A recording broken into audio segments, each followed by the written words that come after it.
साथ आस्था कौशिक और आप देख रहे हैं महाबहस। वक्फ संशोधन बिल लोकसभा में पास हो चुका है। अब राज्यसभा में इस बिल की परीक्षा है। एक तरफ विपक्ष लगातार बिल के विरोध में हमलावर है, तो आज सीएम योगी ने प्रयागराज में बड़ा बयान दिया है। सीएम योगी ने कहा कि वक्फ के नाम पर माफियागिरी और मनमानी अब नहीं चलेगी। तो अखिलेश यादव ने कहा कि बीजेपी नाकामी छिपाने के लिए बिल लेकर आती है। कांग्रेस ने कोर्ट तक लड़ाई लड़ने की बात कही, तो दूसरी तरफ कई मौलाना और मुस्लिम समुदाय के लोग बिल के समर्थन में खुशी मना रहे हैं। सवाल यह कि वक्फ का वक्त बदला, बदलेगी विपक्ष की राय, और क्या वक्फ कानून तो बन गया, कोर्ट में अटक जाएगा? इस पर आज की महाबहस करेंगे। पहले ये रिपोर्ट देखिए। ये कानून भारत सरकार का है, हर एक पर बंधन करता होगा और इसको स्वीकार करना पड़ेगा।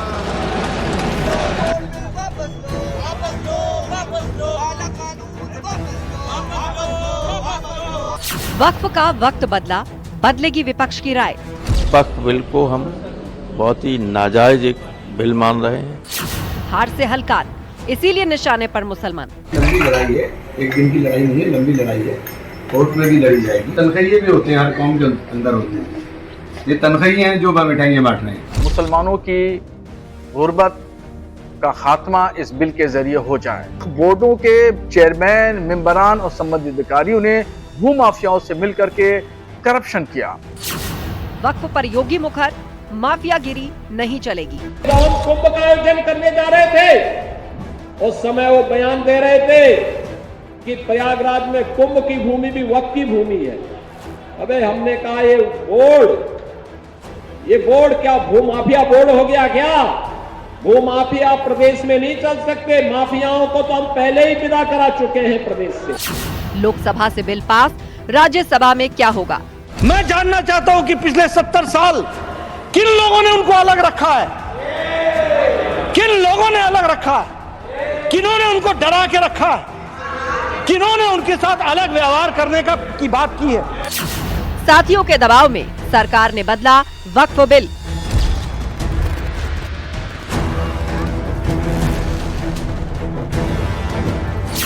वक्फ कानून तो बन गया, कोर्ट में अटक जाएगा।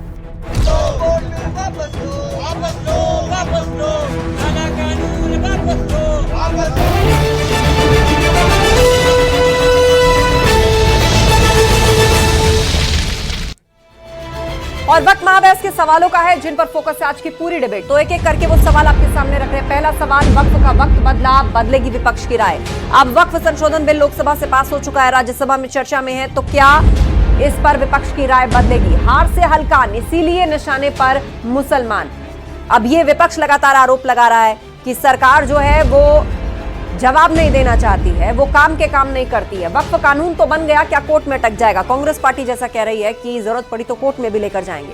और इस पर चर्चा के लिए पूरा गेस्ट पैनल हमारे साथ जुड़ गया है।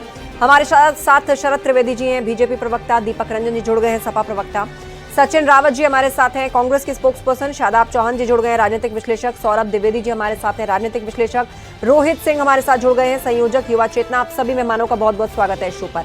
शुरुआत सबसे पहले बीजेपी से करने जा रहे हैं। शरद त्रिवेदी जी, दो तरह की बातें आज निकलकर सामने आई। एक तो समाजवादी पार्टी कह रही है कि कोई काम किया नहीं, इस सबको छिपाना पड़ रहा है, कुछ बताते हुए नहीं बन रहा है, इसीलिए इस तरह के मुद्दे लाए जाते हैं। और वक्फ के लिए स्पेशली कांग्रेस की तरफ से आया कि जरूरत पड़ेगी तो कोर्ट भी जा सकते हैं।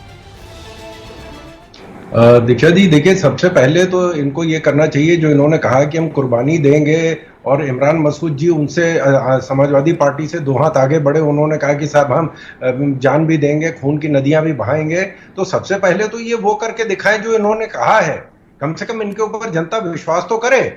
इस तरह की अनर्गल बातें करते करते इन लोगों ने पिछले 70 साल में 73% उत्तर प्रदेश की जमीनों पे कब्जा किया है, जिसका कोई रजिस्ट्रेशन नहीं है।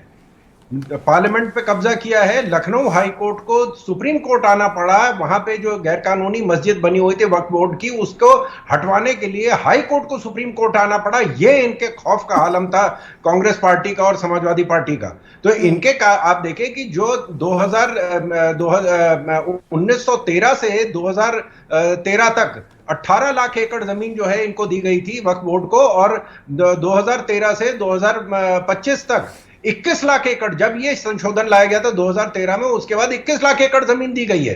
तो कौन सा काम हो रहा था? ये भूमाफिया काम कर रहा था। और इसका पहली बार भारत के इतिहास में मुसलमानों को जिस दलदल में हमारी सेकुलर पार्टियां ले गई थी उससे उबरने का मौका मिल रहा है। ये सिर्फ 200 जो माफिया के चीफ हैं, ये उनकी समस्या है। आम जनता को कोई एक दीपक रंजन जी हमारे बीच में। दीपक रंजन जी, कुछ ऐसी बात आज मुख्यमंत्री योगी आदित्यनाथ ने भी कही कि भूमाफिया बोर्ड है क्या? माफियागिरी अब यूपी में नहीं चलती, माफियाओं को उनकी सही जगह पहुंचा दिया गया है।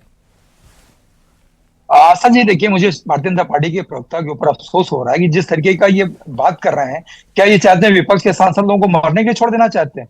अगर किसी ने कहा है और अगर आप बिल को वापस नहीं ले रहे हो, अगर किसी ने कहा कि अगर बिल वापस नहीं होता तो हम जान दे देंगे, कह रहे पहले जान दे करके दिखाएं। ये कौन सी भाषा होनी चाहिए? एक सेंसिबल प्रवक्ता जो है, एक माननीय सांसद जो जनता के द्वारा चुने हुए माननीय सांसद हैं, उनके लिए कह रहे हैं कि पहले जान दे करके दिखाएं, पहले वो करके दिखाएं।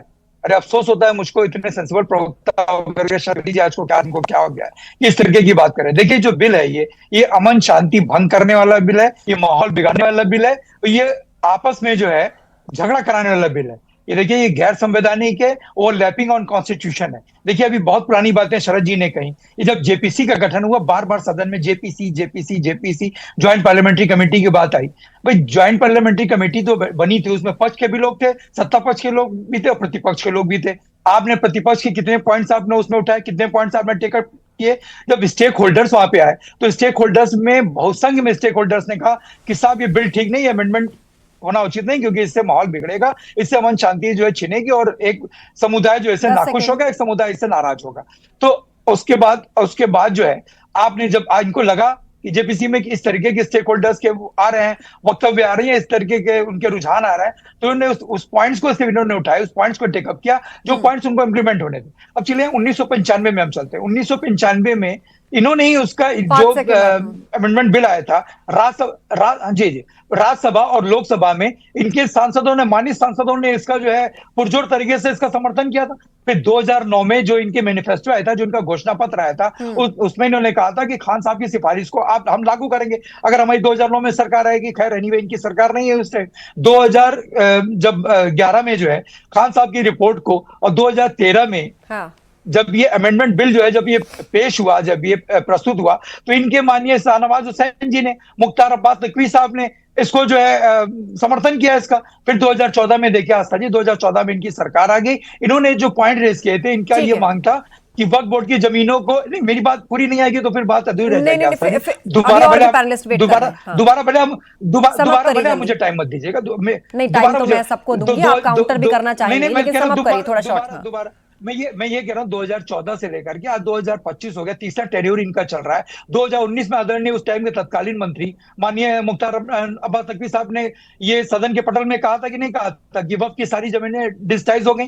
उसके बाद 2020 में इन्होंने माननीय सर्वोच्च न्यायालय में हलफनामा दे करके कहा था। मुझे लग रहा है कि आप साल दर साल जो समझाने की कोशिश कर रहे हैं, शरद त्रिवेदी जी इस पर समझ रहे होंगे और उनके पास जवाब के लिए हम जाएंगे, लेकिन उससे पहले हमारे साथ कांग्रेस पार्टी के प्रवक्ता है सचिन रावत जी, वो जुड़ गए हैं। सचिन जी, आज कह दिया गया कांग्रेस की तरफ से, इमरान मसूद कह रहे जरूरत पड़ी तो कोर्ट भी जाएंगे, तो मतलब क्या वक्फ संशोधन बिल कोर्ट में अटक जाएगा?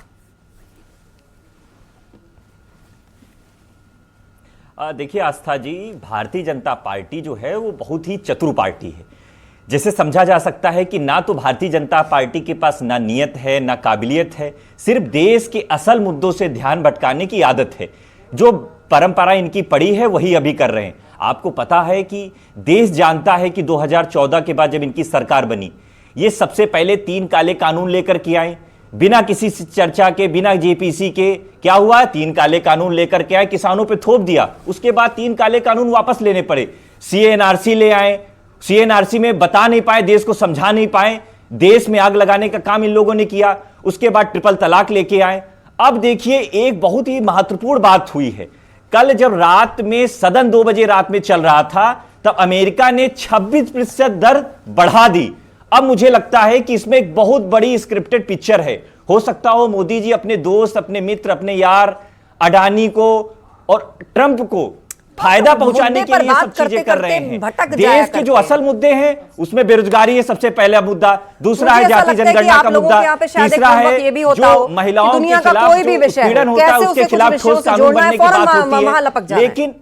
हाँ, मैंने वक्फ संशोधन पे सवाल पूछा। मेरा सवाल था जो इमरान मसूद नहीं, देखिए आस्था जी, ये मैंने इसीलिए पहली बात में कहा कि भारतीय जनता पार्टी उद्योगपतियों का नाम लेने लगे। ये हमेशा देश के असल मुद्दों से ध्यान भटकाने के लिए ये लोग ऐसे पिक्चर लेके आते हैं। आपने देखा जब सीएनआरसी लेकर के आए, जब हम लोग इनसे सवाल कर रहे थे बेरोजगारी पे, सीएनआरसी लेकर के आए। सवाल तो ये भी पूछा जा रहा है ना कि सीए आया, एनआरसी की बात हुई, क्या किसी की नागरिकता गई? दलील तो ये भी दे रही है सरकार। ठीक है, बहरहाल मैं लौटूंगी आपकी तरफ। हमारे साथ सौरभ द्विवेदी जी भी है, राजनीतिक विश्लेषक। शादाब चौहान जी हमारे साथ है, राजनीतिक विश्लेषक। उन्हीं का रुख कर लेते हैं। शादाब चौहान जी, 2-3 तरह की बातें हैं। देखिए, इसमें दलील तो ये दी जा रही है, सरकार की ओर से कहा जा रहा है कि इससे जो पिछड़े और गरीब मुसलमान हैं या फिर जो असहाय महिलाएं, उनके राइट्स प्रोटेक्टेड होंगे, एक ट्रांसपेरेंसी आएगी।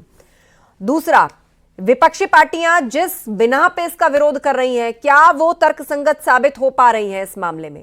क्योंकि देश यही पूछ रहा है कि अगर करप्शन रोकने के लिए या किसी बॉडी में, क्या उसको ऑटोनॉमस छोड़ देना चाहिए? क्या उस पे ऑडिट्स बुरी बात है? वो कैसे काम कर रहा है, उसका स्ट्रक्चर क्या है, उसके बारे में अगर सबको पता लगे तो क्या वो खराब बात है? हाँ, ये और है कि व्यवस्था क्या होनी चाहिए, क्या नहीं होनी चाहिए। देखिए मैडम, ये बड़ी विडंबना है कि भारतीय जनता पार्टी को गरीब हिंदू बेरोजगार बच्चों की फिक्र नहीं है, मुसलमानों की फिक्र है। गरीब हिंदू महिलाओं की फिक्र नहीं है, मुसलमानों की फिक्र है। ऐसा लग रहा है कि भारतीय जनता पार्टी दिन रात एक ही सपने में लगी, पूरा करने में लगी है कि मुसलमानों की चिंता में लगी है। दूसरी बात यह है कि कल गृह मंत्री जी ने कहा था सदन में कि 2013 का अमेंडमेंट अगर नहीं आता तो ये अमेंडमेंट हमको लाना नहीं पड़ता।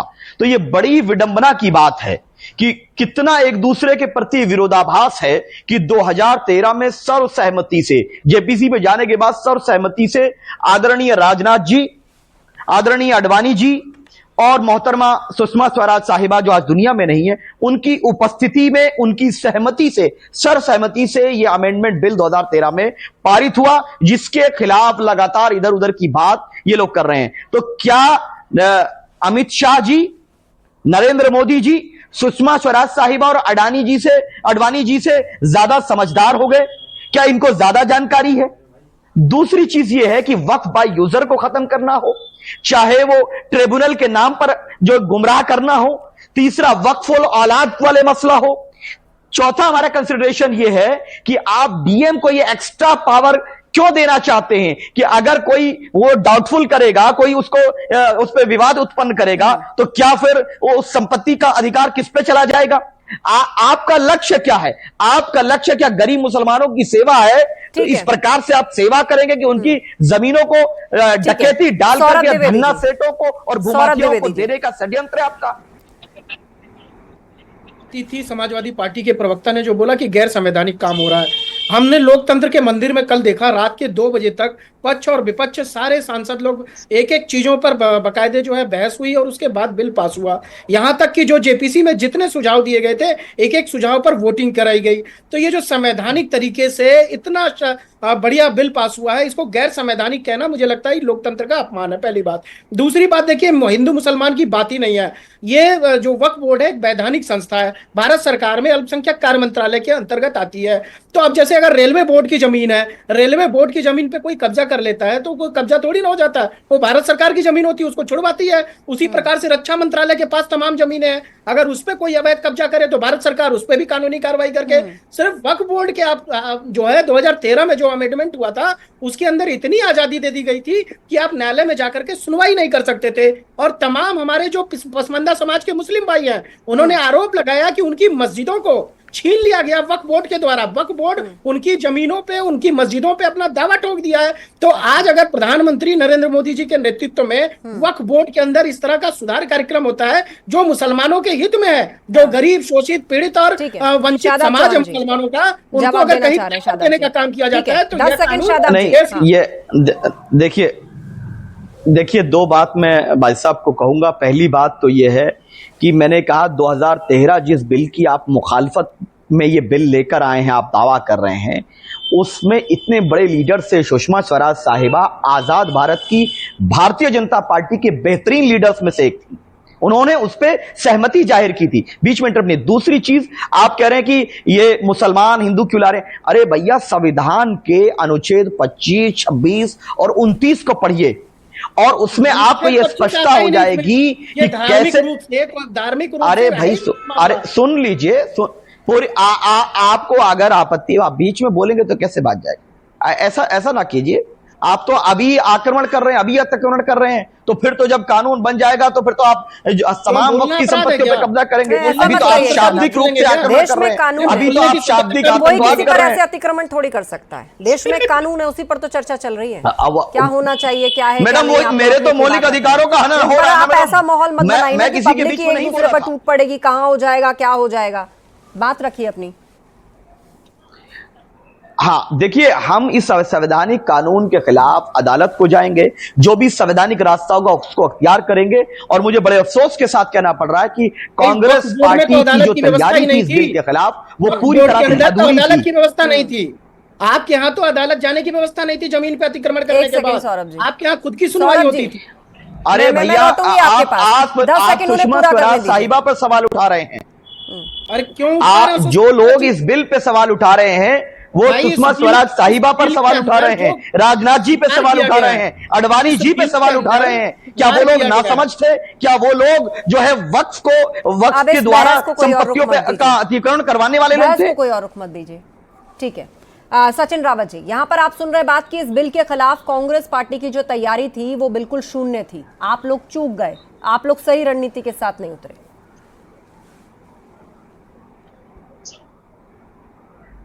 तैयारी थी, उस तैयारी में सबसे पहले हमारे जो सांसद हैं इमरान मसूद जी ने अपनी बात रखी। और इस बिल से देखिए ना तो किसी जो मतलब मैं एक बताना चाहूँगा, क्योंकि भारतीय जनता पार्टी हमेशा ही हर चीज़ स्क्रिप्टेड करती है। आज तो ना हिंदू को खुश होना चाहिए, ना सिख को खुश होना चाहिए, ना जैन को खुश होना चाहिए, ना बौद्ध समाज को खुश होना चाहिए, क्योंकि इस बिल के बाद ये भारतीय जनता पार्टी सबका नंबर लगाने वाली है। ये याद रखना, इस देश के लोगों को याद रखने की आवश्यकता है, क्योंकि भारतीय जनता पार्टी जो इनकी विचारधारा में है, क्योंकि ये संविधान को खत्म करना चाहते हैं, संवैधानिक संस्थाओं को खत्म करके जो मानववाद है, आरएसएस है, उसको थोपना चाहते हैं। लेकिन ये समझना पड़ेगा, देश संविधान से चलेगा और देश लोकतंत्र तरीके से चलेगा। भारतीय जनता पार्टी हमेशा ही हर बिल वो लेकर के आती है जो स्क्रिप्टेड होता है। और मैं कहना चाहता हूँ कि हिंदुओं को क्यों कम न्याय दिलाएंगे मोदी जी? हिंदुओं को 2 करोड़ जमीनों का क्या कर रहा है, कहाँ इस्तेमाल कर रहा है, कागज है नहीं है, इससे रिलेटेड, धर्म से रिलेटेड पड़ेगा इनको। ठीक है, मैं लौटूंगी। आप बात रखना चाहते हैं सौरभ जी, लेकिन हमारे बीच में रोहित सिंह भी हैं, संयोजक है युवा चेतना के। एक बार वो अपनी बात रख ले। ठीक है सचिन जी, बोलिए। रोहित जी, वोट को कैसे? ठीक, मैं फिर आऊंगी आपके पास। रोहित जी बोलिए। मुसलमान भाइयों और बहनों के सबसे बड़े रहनुमा होने का दावा करने वाले राष्ट्रीय जनता दल के अध्यक्ष लालू प्रसाद यादव जी ने संसद में ऑन फ्लोर चिल्ला के कहा था कि वक्फ में बहुत बड़ा घोटाला है। बिहार की राजधानी पटना के डाकबंगला चौराहे पर वक्फ की जमीन को बेचकर बड़ी बड़ी अट्टालिकाएं बनाई जा रही हैं। और आज जब वक्फ में संशोधन कानून लाया जा रहा है जिससे गरीब, वंचित, पिछड़ा, पासमानदा मुसलमान माताएं और बहनों का संरक्षण हो सके, तो आज विपक्ष में बैठे राजनीतिक दल हाय तौबा मचा रहे हैं। ये तो बिल्कुल गलत है। ठीक उसी प्रकार से जिस प्रकार से जब ट्रिपल तलाक पर प्रधानमंत्री मोदी जी ने कानून बनाया था जिससे मुसलमान माताएं और बहनों को कष्ट निवारण में बड़ा अस्त्र मिला, शस्त्र मिला। और मैं एक बात आपको आस्था जी बता दूं, प्रभु राम के मंदिर का जब वर्दिक्ट आ रहा था, राम जी के मंदिर का उद्घाटन हो रहा था और शिला पूजन हो रहा था, तब भी देश में वातावरण बिगाड़ने का षड्यंत्र रचने का प्रयास हुआ, लेकिन कहीं कुछ हुआ नहीं। इस देश का प्रत्येक नागरिक, चाहे वो किसी धर्म को मानता हो, वो बाबा साहब अम्बेडकर के संविधान में आस्था व्यक्त करता है। और संविधान में जब तक प्रावधान विद्यमान है, किसी भी व्यक्ति के ऊपर कोई खतरा नहीं है। और मोदी साहब के नेतृत्व में तो देश बिल्कुल सुरक्षित है। और वक्फ पर जो संशोधन हुआ है वो गरीब मुसलमानों के हक में है और जमीन घोटालेबाजों के खिलाफ एक बड़ी कार्रवाई है। गरीब जिसके साथ न्याय दिलाएंगे भैया? गरीब दलितों को कब न्याय दिलाएंगे? गरीब पिछड़ों को कब न्याय दिलाएंगे? उसकी बात कर लीजिए। क्यों नहीं जाति जनगणना की रिपोर्ट पेश की जाती है? सदन में पेश करना पड़ेगा जाति जनगणना की रिपोर्ट, उस पर नहीं पेश करेंगे, क्योंकि जितनी हिस्सेदारी उसकी उतनी भागीदारी। इससे भारतीय जनता पार्टी डरती है, मोदी जी डरते हैं। जाति जनगणना की रिपोर्ट पेश करिए, इसने रोका है। हम लोग तो चिल्ला के कह रहे हैं, हम लोग चिल्ला के कह रहे हैं कि 90% जो लोग हैं दलित हैं, पिछड़े हैं, वंचित समाज के लोग हैं, उसमें लोग चर्चा नहीं करेंगे। उतर जाएगा, इनकी राजनीति रोटियां नहीं सीख पाएंगी। इसलिए ये सब पूरा डंबर रचा जा रहा है। सचिन जी, रोहित जी, मैं आप दोनों को रोकना चाहूंगी, मैं आप दोनों को रोकना चाहूंगी। शरद त्रिवेदी जी, आज कांग्रेस पार्टी की तरफ से एक और बात कही गई है। सचिन जी, रोहित जी, प्लीज शांत हो जाइए, फिर मौका मिलेगा बोलने का। अभी समय बाकी है डिबेट में, बाकी है समय डिबेट में, अभी मौका मिलेगा। शांत रहिए। रोहित जी, मेरी आवाज आ रही तो शांत रहिए, मैनेज करिए इनको। शरद जी, कांग्रेस पार्टी की तरफ से एक और बात कही गई कि इस संशोधन बिल के पक्ष में जो मौलाना हैं, जो इसकी तारीफ कर रहे हैं, जिन्होंने मिठाइयां बांटी हैं लोकसभा से पास होने के बाद, उनके लिए कहा जा रहा है कि वो सब तो तनख्वाहिए हैं। आस्था जी, देखिए, मैंने पहले ही कहा कि जो मुस्लिम समाज में ठेकेदारी प्रथा है, जो ठेका 200 जो इनके नेता हैं, स्वघोषित नेता हैं, वो मुसलमानों के नेता नहीं, वो स्वघोषित नेता हैं। उन्होंने डिक्लेयर कर दिया है कि आपका टेंडर हम इस्तेमाल कर रहे हैं। यही काम सीए एनआरसी में हुआ था, यही काम 3 तलाक में हुआ था, यही काम 370 में हुआ था। जब मुसलमान भारत का उठना चाहता है, ये उसको वहीं दबाना चाहते हैं। और मैं सबसे ज्वलंत उदाहरण की बात करता हूं, जो सब लोग जानते हैं कि शाबानो केस में अगर ठीक है साहब 172 रुपया, अगर 73 रुपया अगर एक तलाकशुदा मुस्लिम महिला को दिया जाता तो इस्लाम खतरे में आ जाता, बहुत ही भयंकर विपत्ति आ जाती इस्लाम के ऊपर। लेकिन अगर उसको उस कानून को सुप्रीम कोर्ट में लाके अगर पलटा गया तो क्या वक्फ बोर्ड ने उसको 173 रुपए नहीं दे सकते थे? अगर ये तो वक्फ बोर्ड तो मुसलमानों के लिए है, जहां अडानी की अंबानी की वक्फ बोर्ड का है, सुप्रीम कोर्ट वक्फ बोर्ड का है, पार्लियामेंट हाउस वक्फ बोर्ड का है, जहां सब डिक्लेयर किया जा रहा है। क्या 173 रुपया वक्फ बोर्ड देता तो क्या इस्लाम खतरे में आ जाता? ये माफिया चल रहा है। अभी गाजियाबाद में आपके स्टूडियो के पास जो रेलवे स्टेशन है, वहां पे 4 एकड़ जमीन पे गैर कानूनी तरीके से मदरसा चलाया जा रहा था, वो 2 महीने पहले उसको निपटाया गया है। ये भू माफिया है, इसका मुसलमानों से कोई लेना देना नहीं। ठीक है, शादाब चौहान जी, बताइए, जब इस तरह के वाकये सामने आते हैं, जो ऑन रिकॉर्ड है, जिन पर मामला दर्ज होता है, तो आगे कोई ना कोई फोरम तो होना चाहिए ना कि ऐसी समस्या को कहां एड्रेस किया जाएगा। हाँ, तो क्या उसको भी आप कहेंगे कि हमारे मसाइल में दखल दे दिया? नहीं, देखिए, हर चीज का एक कानूनी प्रक्रिया है, संवैधानिक प्रक्रिया है। आपको पता होगा कि एक ट्रिब्यूनल है एनजीटी, वो कई समय समय पर आदेश पारित भी करती रहती है। उसी प्रकार से ट्रिब्यूनल है वक्फ का, अगर किसी को आपत्ति है तो वो जाकर के अपने तथ्य वहां रख सकता है, पहले से प्रावधान है। और बताइए, क्या वक्फ से संबंधित मुकदमे सुप्रीम कोर्ट में नहीं चल रहे? ऑलरेडी ये पहले प्लेसेस ऑफ वर्शिप एक्ट को चुनौती देने की बात करते हैं। उस कानून को तो ये नहीं मानते जो पार्लियामेंट ने बनाया है, और जो खुद बना रहे उसको मानना चाहते हैं। ये अडवाणी जी और सुषमा स्वराज जी की सहमति से बनाए हुए कानून को नहीं मानते, लेकिन अब ये अपना एक नया कानून बनाना चाहते हैं। तो ये बड़ी विडंबना है कि मुसलमानों को ये सब बलि का बकरा बनाने का षड्यंत्र है। कांग्रेस पार्टी भी तैयारी पूरी करके रही आई, उन्होंने भी फॉर्मेलिटी अदा की। अगर किसी ने तथ्यात्मक रूप से इसका खंडन किया है और वो अमेंडमेंट मूव किए थे जो इसमें आवश्यक थे, उसका नाम सिर्फ बैरिस्टर असदुद्दीन ओवैसी साहब था। एक बात मैं स्पष्टता के साथ कह रहा हूं कि हम इस बिल के विरुद्ध, इस असंवैधानिक बिल के विरुद्ध, जो संविधान के अनुच्छेद 14, 25, 26, 29 का उल्लंघन करता है, हम सुप्रीम कोर्ट भी जाएंगे और जो भी संवैधानिक अधिकार हमें प्राप्त है, हम सबका प्रयोग करेंगे। और हम वो लोग हैं जिन्होंने ना अंग्रेजों के सामने झुकना स्वीकार किया, ना आज करेंगे। जेडीयू से तो लोगों ने इस्तीफा देना शुरू हो गए हैं। जो ओरिजिनल वाले मुसलमान हैं, ओरिजिनल से मतलब यह है कि जो इस बिल को ये समझते हैं कि हमारी जमीन पर धन्ना सेठों के कब्जे का षड्यंत्र है, वो बहुत जल्द इस्तीफा देने वाले हैं। ऐसा भी चलता है क्या शादाब साहब? मुसलमान तो मुसलमान ही है ना, हम तो यही सुनते हैं। आस्था जी, हाँ, नहीं, बिल्कुल। देखिए आस्था जी, जिस प्रकार से विपक्ष हमेशा भ्रम का भूत खड़ा करने की कोशिश करता है, चाहे वो सीए पर था, सीए जब आ रहा था तब कह रहे थे मुसलमान खतरे में है, इस्लाम खतरे में है। जब 370 हटाई जा रही थी तब कह रहे थे मुसलमान खतरे में है, इस्लाम खतरे में है। जब ट्रिपल तलाक व्यवस्था आई तो कहे मुसलमान खतरे में, इस्लाम खतरे में है। सारे की सारे बिल पारित हुए इस देश के अंदर, सीए भी लागू हुआ, 370 भी हटा, 35A भी हटा, ट्रिपल तलाक भी हटा। आज मुसलमान सुरक्षित है तो हिंदुस्तान के अंदर सुरक्षित है। और प्रधानमंत्री नरेंद्र मोदी जी ने जो 370 कब हटा? किसने किया है? अरे भाई, आपको कानून की जानकारी है? 370 कब हटा? 370 नहीं हटा है। आप जाकर के पढ़िए पहले, आप अधूरी जानकारी रखते हैं। सुप्रीम कोर्ट के निर्णय को आप नहीं मानते क्या? पार्लियामेंट के निर्णय को नहीं मानते? अरे पढ़िए पहले उसको जाकर, पहले पढ़िए पूरा जाकर के। क्लॉज में बदलाव होना, बदलना नहीं होता है। अरे आपको जानकारी नहीं है। अरे जानकारी दुरुस्त है भाई साहब, आप थोड़ी तैयारी करके आया कीजिए, थोड़ी तैयारी करके आई कीजिए भाई साहब। कश्मीर की आवाम से आप व्हाट्सएप यूनिवर्सिटी के हवाले हैं। कल आपके लिए व्हाट्सएप यूनिवर्सिटी से कहीं भी नहीं है मुस्लिम टीम में। आपको झूठ बोलने का खत्म हो रहा है मेरे पास। भारतीय जनता पार्टी झूठ पे आधारित बात करती है। रेंट ये देते हैं। ठीक है दीपक रंजन जी, जाते जाते लास्ट कमेंट दीपक रंजन जी। ठीक है सौरभ जी, कोई पर्सनल अटैक एक दूसरे को नहीं करेगा। दीपक जी देखिए आस्था जी, ये भारतीय जनता पार्टी का तीसरा टेन्योर चल रहा है। पिछले 2 बार से इनकी फुल मेजोरिटी की सरकार थी, तब इनको अमेंडमेंट बिल लाने की जरूरत क्यों नहीं पड़ी? तब तो ये फुल मेजोरिटी में थे, इनको किसी की जरूरत भी नहीं थी, बैसाखी की भी जरूरत नहीं थी। देखिए 303 से जब ये 240 पे आए तो इनको कुछ ना कुछ करना था, क्योंकि जनता के मुद्दों को ये दुरुस्त कर नहीं पा रहे थे। जनता की इतनी सारी मुद्दे हैं, उस पर ये कोई काम कर नहीं पा रहे। तो अब इनको हिंदू मुस्लिम करने के लिए, अगर इतने बड़े हिंदू के मुस्लिम को हितैषी हैं तो जो स्टैम्पेड में महकूमे मारे गए हिंदू विचारों को क्यों छोड़ रहे? कुल मिलाकर आप लोग सवाल उठा रहे हैं और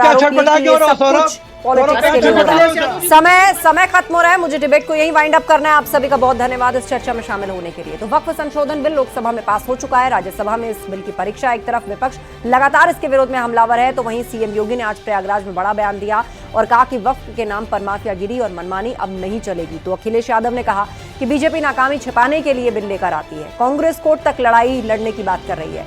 तो कई मौलाना मुस्लिम समुदाय के लोग इस बिल का समर्थन भी कर रहे हैं।